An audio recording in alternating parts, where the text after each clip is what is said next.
আসসালামু আলাইকুম রহমতুল্লাহ। সম্মানিত ভিউয়ার্স, আমি আজকে আপনাদেরকে দেখাবো মোবাইল থেকে কিভাবে এনসিটিভির বইগুলো ডাউনলোড করতে হয়। প্রথমে হচ্ছে গুগল ক্রমে প্রবেশ করব। এখানে এনসিটিভি আমার লেখাই আছে, মূলত এনসিটিভি লিখে দিলেই জাতীয় ওয়েবসাইট, যেটা ন্যাশনাল ওয়েবসাইট এনসিটিভির সরকারি, ওটা চলে আসবে। সেখানে মেনু নির্বাচনটা দেখাচ্ছে। মেনুতে গিয়ে পাঠ্যপুস্তক নির্বাচন করব। 2025 শিক্ষাবর্ষে সকল স্তরের পাঠ্যপুস্তক যেহেতু প্রয়োজন, সেটাতে ক্লিক করব। এরপরে হচ্ছে প্রাথমিক স্তর, মাধ্যমিক স্তর, উচ্চ মাধ্যমিক স্তর। প্রাথমিক বা প্রাথমিক দিয়ে দেখাচ্ছি না, মাধ্যমিক স্তর দিয়ে দেখাবো। একটা দেখলে সবগুলো একই রকম। এখন হচ্ছে যেমন হচ্ছে সপ্তম শ্রেণীর বই ডাউনলোড করতে চাচ্ছি, তাহলে সপ্তম শ্রেণীতে ক্লিক করলাম।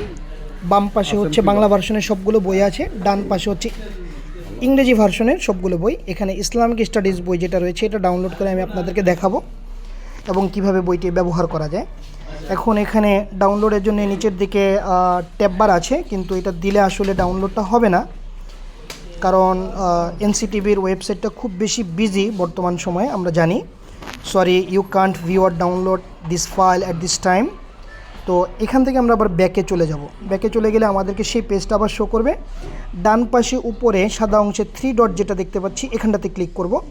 এখানটাতে ক্লিক করার ফলে আমাকে অনেকগুলো অপশন দেখাবে। নিচের দিকে এসে দেখবো আমরা ডেস্কটপ সাইট আছে, ডেস্কটপ সাইটে ক্লিক করে দেব। ডেস্কটপ সাইটে ক্লিক করে দেওয়ার ফলে যে এখানে ডেস্কটপ সাইটে আমাদেরকে নিয়ে যাবে এবং এখানটাতে হচ্ছে আমাদেরকে ওপেন উইথের পরে 3টা অপশন দেখতে পাচ্ছি, 3 ডটের আগে এর মাঝামাঝি।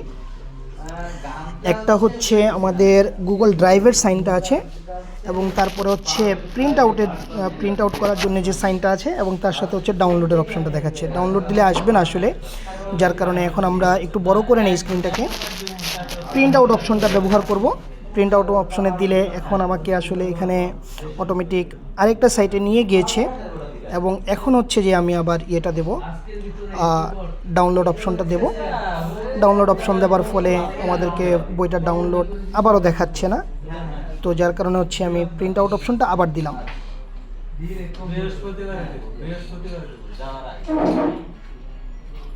এই যে ডাউনলোড হয়ে গিয়েছে বইটা। এখন হচ্ছে পিডিএফ ভিউয়ার দিয়ে আসলে আমি বইটা দেখতে পাবো, পড়তে পারবো। বইটা আমার এখানে ডাউনলোড হয়ে গিয়েছে, এই যে দেখেন চলে আসতেছে। তো এভাবে করেই আমরা আসলে এই বইগুলো এখন বর্তমানে ব্যবহার করতে পারবো, পড়তে পারবো। এবং আমি এখন আপনাদেরকে এখান থেকে পুরোপুরি বের হয়ে যাব, এবং আমার যে ফাইল রয়েছে, ফাইলস ম্যানেজারে চলে যাব। সেখানটাতে গিয়ে আমার যে ডাউনলোডের বইগুলো আছে, ডকুমেন্টে প্রবেশ করব, এবং এখানটাতে আমার বইগুলো যে ডাউনলোড হয়েছে সেটা দেখতে পাবো। লাস্ট অপশন, এই যে একটু জাস্ট নাও দেখাচ্ছে আমাকে যে বইটা ডাউনলোড করলাম। এই বইটা এখানে শো করতেছে 19.57 মেগাবাইটের, এবং ওইখানে ক্লিক করার পরে আমাকে আবারও পিডিএফ দেখাচ্ছে, তার মানে বইটা আমার মোবাইলে ডাউনলোড হয়ে আছে। তো সম্মানিত ভিউয়ার্স, আপনারা এভাবে বইগুলো মোবাইলে ডাউনলোড করে ব্যবহার করতে পারবেন। এই যে বইটা চলে এসেছে, এবং A to Z পুরো বইটা চলে এসেছে, আমার মোবাইলে আছে বর্তমানে বইটি। তো এই ভিডিওটা আশা করি আপনাদের কাজে লাগবে। যদি আপনাদের বইটি কাজে লাগে এবং আপনারা যদি থেকে উপকৃত হন, তাহলে আপনারা এভাবে অন্যদের সাথে শেয়ার করতে পারেন আমার ভিডিওটা, এবং হচ্ছে সাবস্ক্রাইব করবেন অনুগ্রহ করে।